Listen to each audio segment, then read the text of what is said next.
What's up, everybody? It's Jeffrey Lyles welcoming you to another edition of Lyles Movie Files. So what's next for us, though, is talking about The Boys. You guys really seem to enjoy Herogasm. Is that correct? Oh, Chief didn't enjoy it. Go ahead, Chief. Listen, episode. There's things that you never want to see. In the, you know what I mean? You remember the first episode when my man shrunk himself? Yep. Yeah, certain things you know what I mean? They go hard, man. They really go too hard. And That's the Boys. Herogasm was just an episode of just them just going too hard, man. Literally. I don't hate the Boys episodes. It was just hard to watch because I kept turning away from certain things. You know what I mean? Like, God, you know. It was a nasty episode. Maybe that's what I'll Herogasm was nasty in a whole lot of different ways. You know what, man? Well, the funny thing is, the creator of The Boys, he actually said, it was because of The Boys that Amazon Prime actually got a standard and practice department, because they went so hard on some of these episodes, even on their first season, that they literally y'all can't do that. And I think probably the last episode, we saw a lot of stuff. You're like, whoa. I mean, you guys had to have a disclaimer on your TVMA show for how hard you guys went. And that was like, wow. What was the disclaimer? It was all of these people are, kind of almost like a daggone porno. Like everybody's consenting adult. Oh, some of this shoot. They had a real disclaimer. Wow. Oh, yeah, they some of this is so ridiculous, it should not be taken seriously. But understand, it's a show, it's a joke, all of it. They really had a straight up disclaimer. Wow. We've gone way too hard on this episode. I think that's the one deal with The Boys. After every episode of this season, I kept going, all right, well, that was crazy. Yeah, go ahead and play the next episode. Let's see where it goes. I feel like they've nailed the cliffhanger aspect of serial TV, where it's oh man, I cannot wait to see what happens next. But I feel like along the way in so many of these hour-long episodes, they do things that are unnecessary to tell a story. And I feel like with season 3, some of the, oh man, they did that, is gone. I don't know if I'd say I'm desensitized to The Boys, but I expect them to go well beyond the limit of, oh man, that was subtle, to, you guys probably didn't need to do that to get to the point you want to make. I mean, Homelander, huh? Subtle is not their thing. They don't care about right subtle. In your face. Yeah, and I think they would benefit from a little bit of pulling back to go, why don't we let the audience imagine what Homelander did in that scene, as opposed to showing a mangled body of somebody, or, oh man, yeah, Soldier Boy just went off and destroyed this entire mansion. Maybe we not see all the intestines flying out or people, and we just hear the screams in the distance and leave it up to our imagination. Because I feel I know the comic is just go hard all the time, but in comic books versus live action, it's totally different, because your brain is asked to fill in what you're not seeing in the panels. Hearing the screams, seeing the blood spray the camera, it just feels different. And it's not oh man, the show is too violent. I just feel like they can do everything, so they show everything. And I feel like that kind of hurts them in terms of telling a good story. What do you think?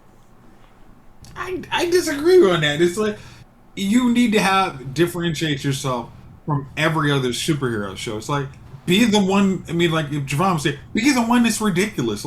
Go over the top to show we are not a CW show. We use all the language we do. We're based on a comic, but we don't have to come up with this stuff, on the fly. We actually can make a funny show that's graphic as hell. We're not Peacemaker.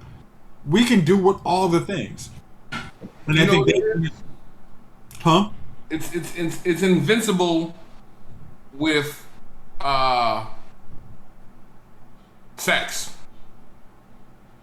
Yeah, I mean, You ever watch Invincible? oh gosh, yes. When season 2's out, I'm gonna watch the hell out of that too. Yeah. It's like Invincible with sex, man. Like they just. And Invincible had way more heart and way more story than The Boys. I think The Boys relies way too much on this was incredible. This was so wild, wasn't it? And I'm at the point of watching The Boys where I'm not as shocked seeing the shock scenes that they're doing that are intended to get a big, strong reaction out of me. But isn't that the difference between the comic books? Like Invincible, like is literally like it's violent show, but there's a whole lot of heart, watching Mark grow up to be invincible. Like The Boys is like Butcher, like I said last episode, the Butcher is literally his name is Butcher, so you know what your hero of the show is Butcher. Like kind of what you're in. Huey's for. my hero. When you see kind of him, like kind of how he's like when he's like in his mind trying to figure out what you understand, like why he's so effed up. And it's like, oh wow, you really had a hard childhood, and maybe that's why you're such a bad person and our anti-hero. But that's not what you're gonna get from Mark. You're not gonna get that from Arrow. You're not gonna get it from Flash. Like you get something very different from The Boys, and that's it. It feels kind of a void of the superhero genre to me. But what I'm saying is, I'm with you on that. It is filling a distinctive need because it's wholly unique. But I think they try to go to 11 with every scene, every fight scene, every conversation with the language. It's like, we get it. You guys are the edgy ones. It's like how people complain about Vince Russo's booking in WWE. After a while, it's like, all right, dude, what else you got? And I'm kind of at the point where The Boys has that one trick of, look at all the nudity. Listen to look at all the language. Look how many ways that Billy can talk about Huey. And it's like, okay, cool. But what's the other trick? What else you got? I mean, is there more? Because the characters are good. I'm invested in the characters. I just wish it wasn't feeling like they just, oh, you know what we can do? We can just have Billy say something crazy. And, we can have Homelander be the smartest evil dude around. And if we get really desperate, we can just show some TNA and D, and we'll be happy. And people will be like, haha, The Boys is so edgy.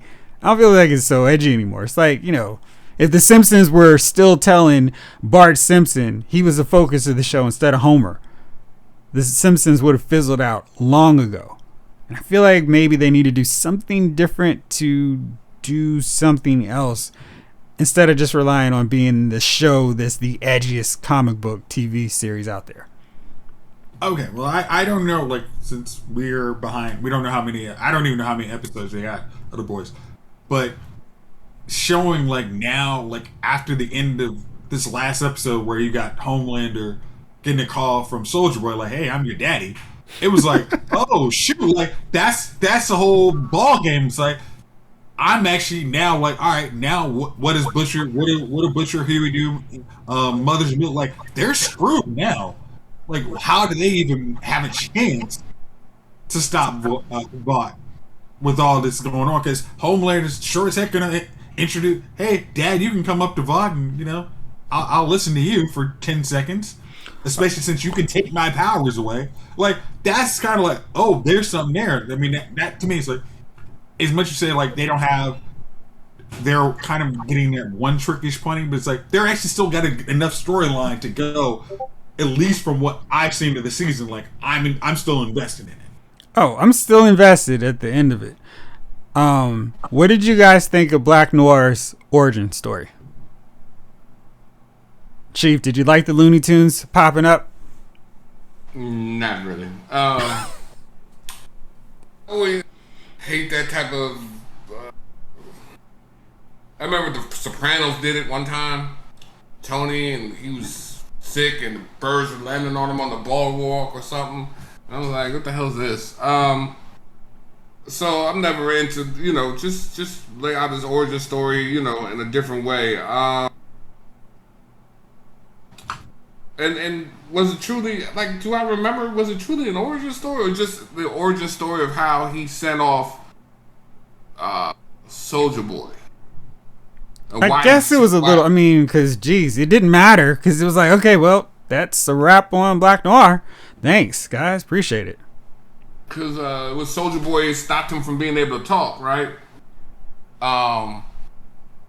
So yeah, but it's good. My favorite part about this season is Jensen Ackles, man.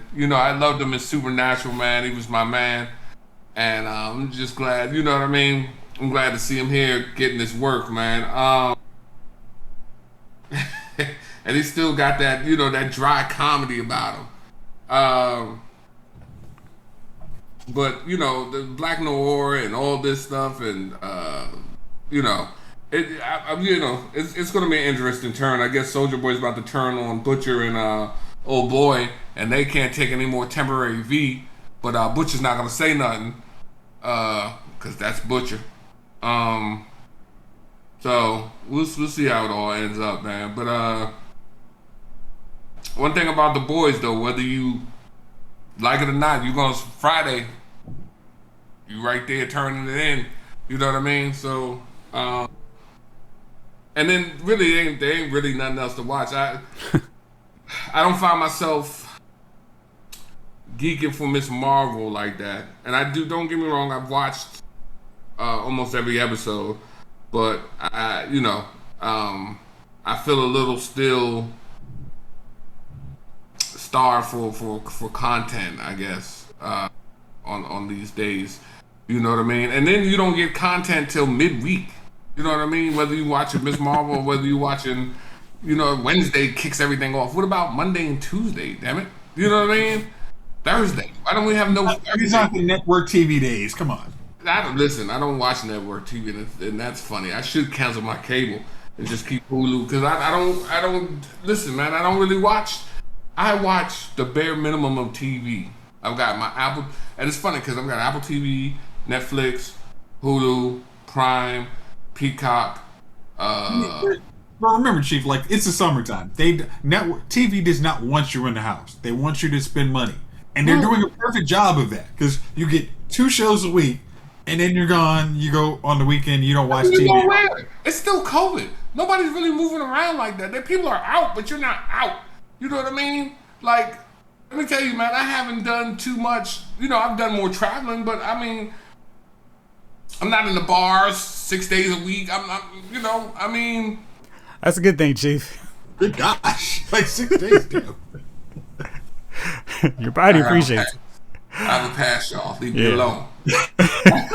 All right, Jayce. I just looked it up. The season finale of The Boys is this week, so Chief is not going to have any more entertainment after this Friday. Oh, so season finale, see? 8 episodes. And the season finale of Ms. Marvel next week, too? Jeez. Yeah. Wow. See? Exactly my point. Now, walk with me. Talk with me. You know what I mean? Come out to the bar with him. Yeah, see what I'm talking about now. Everybody like, nah, Chief, you tripping. Yeah, am I? Am I though? 2 things. So these 2 things about the end are you excited about Andor? Of course. Yes. I'm all about Star Wars.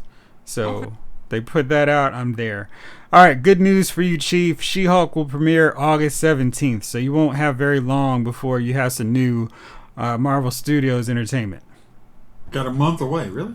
Yeah. That's kind of preseason at that point is on a popping. Oh, wait a second now. You were like, I need some TV entertainment. Whoa, it's messing with my football.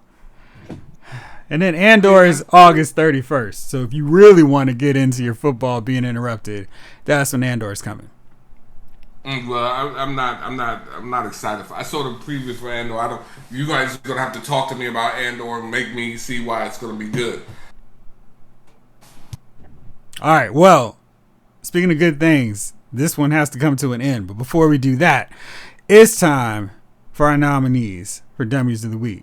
Jayce, you got one? Yeah, I should do. I know we've been talking about movies, but every now and then we got to bring in sports again. My dummy is actually the Carolina Panthers for trading a 6th-round pick for Baker Mayfield. But I'm pretty sure they could have got him for a conditional bag of chips from the concession stand. So actually paying $3 million for him. So for them actually thinking Baker Mayfield was worth that much money and a pick, they are my dummy of the week. No, he's a 5th round pick, so it's even worse for you. Oh man, they're just giving away draft picks that aren't going to make the roster. Jeez. Yeah, they were my nominee too, because I don't know why you would take Baker Mayfield when you could at least get Jimmy Garoppolo, who is a mature leader and can put your ridiculously terrible franchise and get them in the right direction before you get the franchise quarterback you really want down the road. Because Jimmy's going to cost you like at least a 2nd round draft because he's competent. Like you want to be able to make sure you tank yourself at least for a season and hope there's going to be quarterbacks next year. Yeah, you hope Baker has a meltdown. That's probably true. Chief, you got one? I'm gonna just ride with y'all, man. You know, I don't really have one, so I'm gonna go with Baker Mayfield, the Carolina Panthers. But the Carolina Panthers, that coach is always making some old dumb decision. I forget the dude's name. Matt Rule? Yes.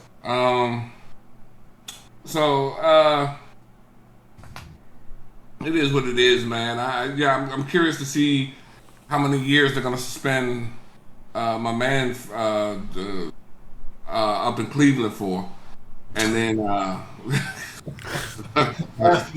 don't expect to see him next year. I'll say that. But Well, he's got a lot of massage money now, Chief. It's fully guaranteed. Right. Carolina Panthers has Sam Darnold. Sam Darnold. So is Sam Darnold now the backup? Word on the streets is Sam Darnold will not be traded. Probably more likely because Carolina can't find anyone to take him. The XFL's taken. You got 2 people that nobody wanted. Who is the lesser of the 2? You know what I mean? I don't know, man. So we'll see, man. But yeah, Carolina Panthers, man. And then they had their choice at Evan Neal, and they went with the other dude, and I thought that was crazy in itself. From North Carolina, the big boy. The Panthers are not a good organization. Well, here's the funny part for me was Evan Neal plays right or left tackle. We were going to put him at the right slot. We've got a right tackle. The dude they picked up, and I can't think of his name, Kwanu? I think that's maybe it's Kwanu.